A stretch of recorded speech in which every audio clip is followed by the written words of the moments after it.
Herkese merhaba, kanalıma hoş geldiniz. Bugünkü konumuz, daha doğrusu konuğumuz monitör hoparlörler.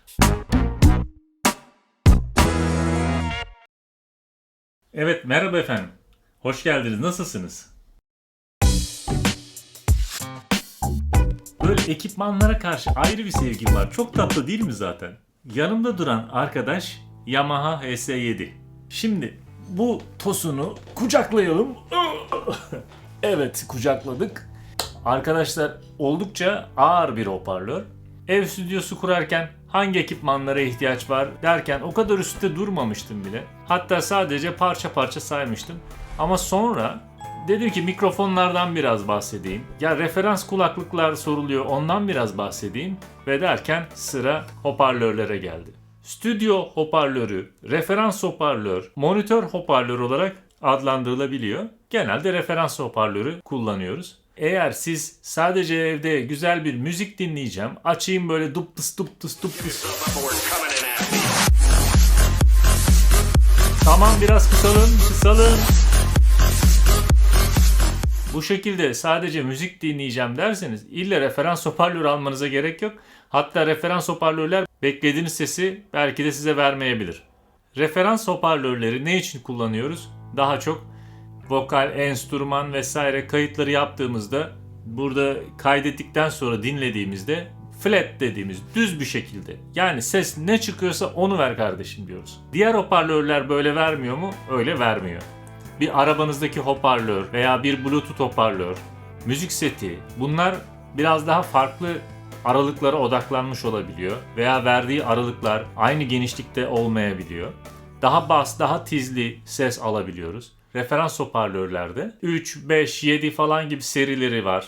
Bunlar hoparlörlerin şu altta görülen büyüklüğünü veriyor bize. Peki bu büyüdükçe ne oluyor? Bas sesleri daha iyi duyuyoruz. Frekans aralığı biraz daha genişliyor olabilir. Tam detaylarını bilmiyorum, şu an karşılaştırıp bakmadım. Daha güçlü bir ses çıkış gücüne sahip oluyor aynı zamanda. Şunu söylemeden edemeyeceğim. Gidip ya biz ev stüdyosu kurmak istiyoruz, kendi evimizde böyle şeyler toplayalım siz ama çok pahalı. Gidip en üst modellerine veya en büyük olanını alacağım diye bir şeye odaklanmayın. Çünkü kullandığınız odayı düşünün. Odanız çok büyük bir oda değilse büyüğe ihtiyacınız yok. İyi bir yalıtımınız yoksa büyük olana ihtiyacınız yok.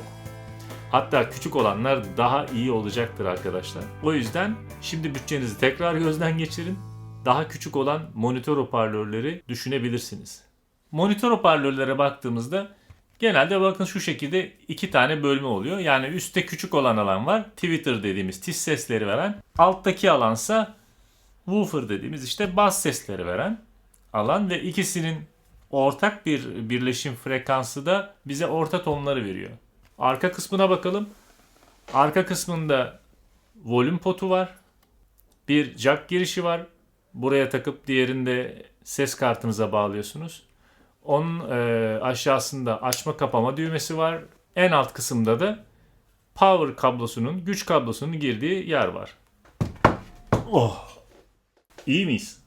Konuşuyorum ben öyle arada bir. Canları sıkıldıkça böyle MIDI klavyemle, monitörlerle keyifli oluyor. Gelelim bunların konumlandırılmasına. Bu hoparlörleri konumlandırırken eğer dikdörtgen uzun bir odanız varsa odanızı ikiye böldüğünüzü düşünün ortadan. Geri kalan kısmına yerleşeceksiniz. Hoparlörler duvara sıfır yaslı olmaması lazım. Arkada boşluk olacak arkadaşlar. Oturduğum alanla iki hoparlör eşkenar üçgen gibi düşünün. Tam böyle bir üçgen oluşturuyoruz. Ve bu hoparlörler arkadaşlar bu şekilde dik olarak konumlandırılıyor. Şurada gördüğünüz gibi yatay konumlandırılmıyor. Ne demişler? Hocanın dediğini yap, yaptığını yapma. Çektiğini bak ama bir şeydi, evet, böyle bir şeydi.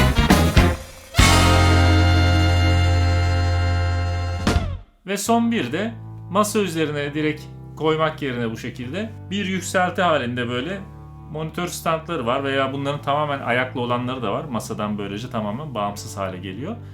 Bu standlarda kullanmanızda fayda var. Peki sizin tercih ettiğiniz, beğendiğiniz hoparlörler neler?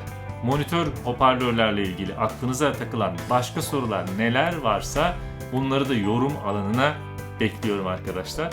Kanalıma abone olmayı unutmayın. Bir sonraki videoda görüşmek üzere. Hoşça kalın. El salla.